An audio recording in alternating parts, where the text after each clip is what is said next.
ఊహలకే కాదు, నిజ జీవితానికి అద్దం పట్టే కథలు.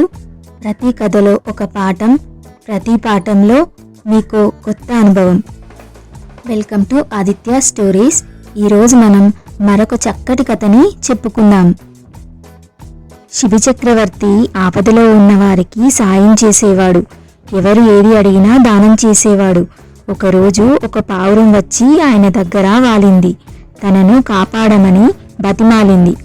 సరే, కాపాడుతాను అని ఆయన మాట ఇచ్చాడు. ఇంతలో ఒక డేగ వచ్చింది. ఈ పావురం నా ఆహారం, నేను తినాలి, దాన్ని నాకు ఇచ్చేయి అని కోపంగా అడిగింది డేగ.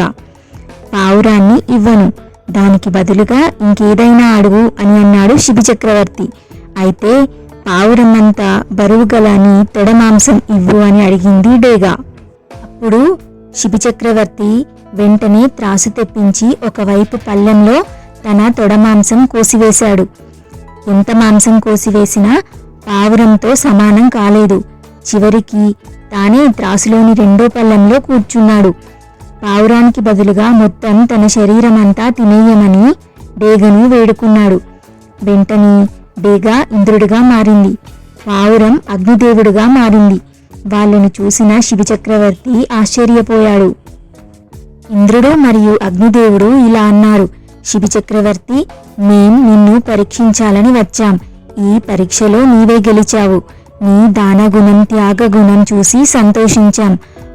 గొప్ప దాతగా భూమిలో నీ పేరు నిలిచిపోతుంది అని దీవించి అదృశ్యమయ్యారు. ఈ కథలోని నీతి ఏంటంటే, ఎప్పటికైనా మంచితనం, సత్యం లాంటి సుగుణాలే గెలుస్తాయి. అవి మనం ఆపదలో ఉన్నప్పుడు కాపాడుతాయి. ఈ వీడియో మీకు నచ్చినట్లయితే లైక్ చేయండి, షేర్ చేయండి. మరిన్ని మంచి మంచి కథల కోసం మన ఛానల్ ఆదిత్య స్టోరీస్ని సబ్స్క్రైబ్ చేసుకోండి. Thanks for watching.